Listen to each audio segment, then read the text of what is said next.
ભારતીય સેનાએ પાકિસ્તાનમાં ઘૂસી આતંકીઓના અડ્ડાઓને નાશ કરતા દેશભરમાં ખુશીનો માહોલ જોવા મળી રહ્યો છે। ઓપરેશન સિંદૂર હેઠળ આતંકવાદીઓને ભારતીય સેનાએ ઠાર કરતા સુરતમાં રાષ્ટ્રધ્વજ લઈ લોકોએ રસ્તા પર ઉતરી ઉજવણી કરી હતી।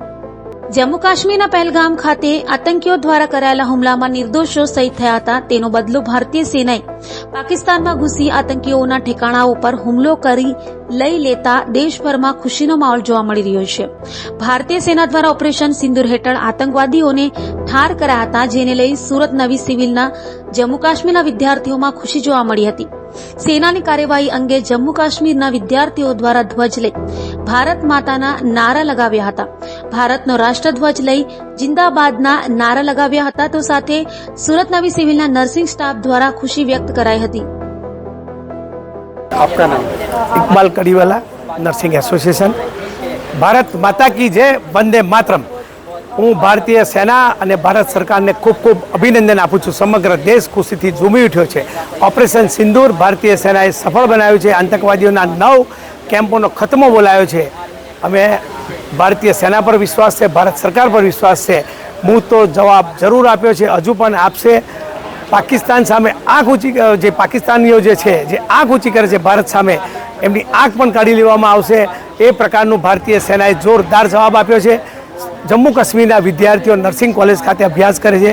જ્યારથી ખબર પડી છે ત્યારથી ખુશીથી ઝૂમી ઉઠ્યા છે। એકબીજાને અભિનંદન અમે આપીએ છીએ। સમગ્ર નર્સિંગ પરિવાર અહીં હાજર છે ત્યારે અમે દેશના સૈનિકોનો ઉત્સાહ વધારીએ છીએ, દેશના સૈનિકોને અભિનંદન આપીએ છીએ। ખાસ કરીને આદરણીય મોદી સાહેબે જે બોલ્યા હતા એનાથી વિશેષ કરી બતાવ્યું છે। મોદી સાહેબ પર સમગ્ર દેશને ગર્વ છે, समग्र देश ने विश्वास से। भारत माता की जय, वंदे मातरम। जी, मेरा नाम शगुन शर्मा है और मैं जम्मू की रहने वाली हूँ। यहाँ पे सूरत में नर्सिंग कॉलेज की छात्रा हूँ। सबसे पहले मैं तो इंडियन आर्मी को बहुत बहुत आभार करना चाहूँगी। ये जो मिशन सिंदूर है उसको सक्सेसफुल किया गया है और ख़ासकर तो ये जम्मू कश्मीर के लोगों के लिए बहुत अच्छी बात है कि ये जो टूरिस्ट अटैक हुआ था, जो टेररिस्ट ने इस चीज़ में करा था पहलगाम में, ये जो अटैक हुआ था जिसकी वजह से जो टूरिस्ट हैं अभी उधर जाने में भी डरते हैं कि फिर से कहीं ये अटैक ना हो जाए या कुछ भी।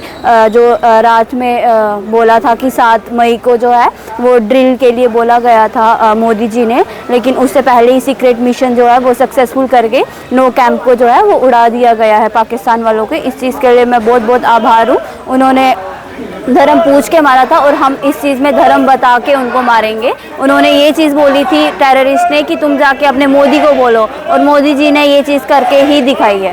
और इस चीज़ में मैं अपने आर्मी वालों को बहुत बहुत धन्यवाद बोलना चाहूँगी। आपका नाम? जी, मेरा नाम अरहाम है, मैं जम्मू कश्मीर से हूँ। ओके सर, आज बहुत खुश लग रहे हो, क्या है खुशी की आप? जी, जैसे कुछ दिन पहले टेररिस्ट अटैक हुआ था पहलगाम में, 26 इनोसेंट टूरिस्ट को मारा था, तो इस बात का गुस्सा था कहीं ना कहीं कि हमारे देश में ऐसा कोई कैसे कर सकता है। हमारी सेफ्टी पे सवाल उठ रहे थे। लेकिन आज इस बात की खुशी है कि इंडियन आर्मी ने उसका रिटेलिएशन किया, जैसे 2019 में किया गया था, या जब भी कोई बड़ा टेररिस्ट अटैक हुआ है तो इंडियन आर्मी ने उसका मुंह तोड़ जवाब दिया। तो आज भी वैसा ही हुआ। रात में ऑपरेशन सिंदूर लॉन्च किया गया इंडियन आर्मी, इंडियन एयरफोर्स की तरफ से, जिसके अंदर 9 टेररिस्ट बेसिस को बर्बाद किया गया। और इस बात के इंडियन आर्मी के हम बहुत थैंकफुल है, और हमें कहीं ना कहीं भरोसा था कि इंडिया और इंडियन आर्मी हमेशा हमारे साथ है और हमें हमेशा मुंह तोड़ जवाब देगी। आपका नाम क्या बताया? अरहम।